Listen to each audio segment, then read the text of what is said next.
Hello friends, this is Ishan Khan from Drill Talent. कैसे हैं आप लोग? Folks, it's very difficult to prove non-verbal discrimination within the organization unless you have a solid pretext or deposition. अब pretext क्या होता है? Basically non-verbal discrimination आपकी body language के through या आपके facial expression के through आप किस तरह से उसको claim कर सकते हैं कि ये मेरे खिलाफ discrimination कर रहा है organization के अंदर. तो अब यहाँ पर मैंने लफ्ज़ यूज़ किया pretext. Pretext basically कहते हैं false excuse को.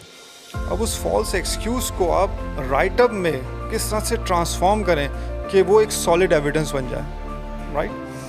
तो अब यहाँ पर मैं आपको उन नॉन वर्बल बिहेवियर्स के बारे में बताने की कोशिश करूँगा जो ऑर्गेनाइजेशन में आप इजीली ऑब्जर्व कर सकते हैं. सबसे पहले फेक स्माइल, सही है. जो एक जेन्युइन स्माइल होती है वो दिस इज़ कॉल्ड स्माइजिंग को आप जो है ना गूगल पे सर्च कर सकते हैं. वो चीक से लेकर इस फोरहेड के दरमियान में होती है, राइट? यानी जो जेन्युइन स्माइल होगी वो यहाँ से पता चल जाएगी, upper cheek muscle, between upper cheek muscle and the forehead, right? तो अगर ऐसी स्माइल कोई दे रहा है आपको तो समझ लें कि वो सही स्माइल है.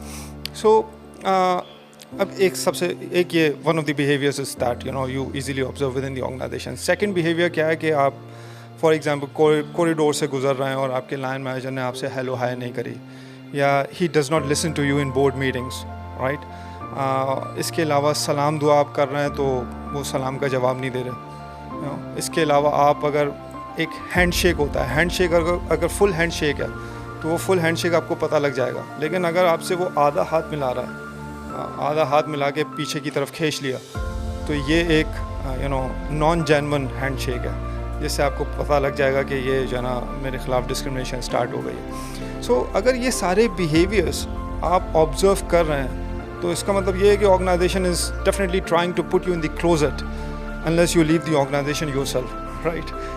तो ये डेफिनेटली कोई इनवॉलंटरली ले ऑफ बनाने की कोशिश की जा रही है या आपको साइड लाइन करने की कोशिश की जा रही है. तो आप ये समझ जाएँ कि यार मुझे जॉब छोड़ देनी चाहिए या I must try some other organisations, right? So ये नॉन वर्बल डिस्क्रिमिनेशन बेसिकली बहुत मुश्किल होता है इसको प्रूव करना.